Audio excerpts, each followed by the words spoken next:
भारत का एशियाई देशों से सांस्कृतिक संपर्क। समुद्री यात्रा नहीं करना चाहिए, यह बात किसने कहा था? तो मध्यकालीन जो स्मृतिकार और टीकाकार थे उन्होंने कहा था कि समुद्री यात्रा नहीं करनी चाहिए। लेकिन इस बात से यह निष्कर्ष नहीं निकाला जा सकता कि अतीत में जो व्यापार होता था, भारत के साथ जो संपर्क था वो विदेशों से नहीं था।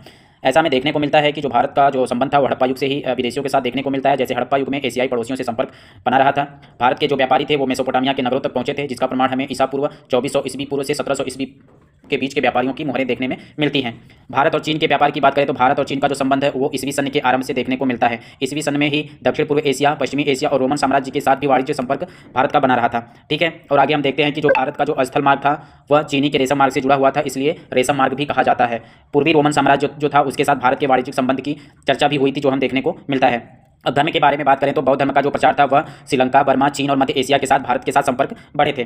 अगर बात करें तो हम जो इस अशोक के शासनकाल में बौद्ध धर्म का प्रचार करने के लिए श्रीलंका कब भेजे गए थे? तो 300 ईस्वी पूर्व भेजे गए थे। कहाँ पे? श्रीलंका में। किसके द्वारा? अशोक के द्वारा भेजे गए थे। अगर हम बात करें कि सदियों के जो कब का काल है, जो छोटे छोटे ब्राह्मी अभिलेख श्रीलंका में पाए जाते हैं, तो कब पाए जाते थे? वो पाए जाते हैं 2री शताब्दी ईसा पूर्व से लेकर 1ली शताब्दी ईसा पूर्व तक का जो ब्राह्मी लिपि पाई जाती है वो कहाँ पाई जाती है? श्रीलंका में पाई जाती है। बौद्ध धर्म ने श्रीलंका में अस्थायी तौर पर अपना स्थिति महत्वपूर्ण कर लिया था। बौद्ध धर्म का प्रचार बर्मा में कब हुआ था? तो बौद्ध धर्म का प्रचार ईस्वी सन की प्रारंभिक सदियों में प्रचार शुरू हुआ था। बर्मा में लोगों ने बौद्ध धर्म के थेरवाद को विकसित किया था, यानी कि बौद्ध धर्म का जो थेरवाद संप्रदाय था वह बर्मा में विकसित हुआ था और वहाँ पर बुद्ध की आराधना में अनेक मंदिर और प्रतिमाएं बनाई गई थी। यह भी देखने को मिलता है कि बर्मा हो गया, श्रीलंका हो गया, वहाँ पर बौद्धियों ने जो बौद्ध थे वहाँ पर उन्होंने बौद्ध साहित्य की रचना की थी, जो भारत में दुर्लभ था।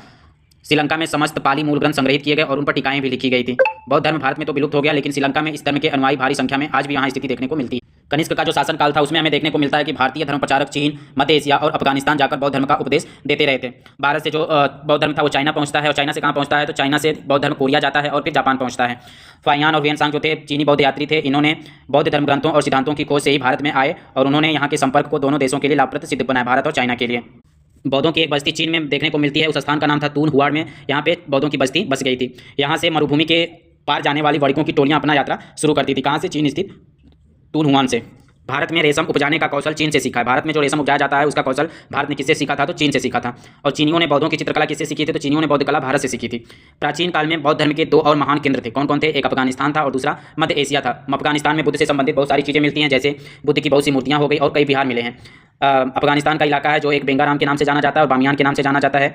यह दोनों जो हैं यह अफगानिस्तान के उत्तरी भाग में है। यहाँ से जो पुरावशेष में मिले हैं, यहाँ पे जो बेगाराम स्थान है अफगानिस्तान का, वहाँ से हाथी दांत की तस्करी मशहूर है, जिसमें कुषाण काल की भारतीय कलाकारी का प्रमाण देखने को मिलता है। अफगानिस्तान में बौद्ध धर्म 7वीं सदी तक रहा था और उसके बाद वहाँ पे इस्लाम धर्म आने से बौद्ध धर्म का अपदस्थ कर दिया गया, यानी बौद्ध धर्म खत्म हो गया अफगानिस्तान से। ठीक है, मध्य एशियाई क्षेत्रों के कई स्थानों के उत्खनन के फलस्वरूप जहाँ पे बौद्ध विहार मिला है, स्तूप मिला है, अभिलेख प्रकाश में आए, भारतीय भाषाओं में यहाँ पे लिखी पांडुलिपियाँ मिली हैं। कुषाण शासन के विस्तार के फलस्वरूप खरोष्ठी लिपि में लिखी प्राकृतिक भाषा भी मध्य एशिया में फैली।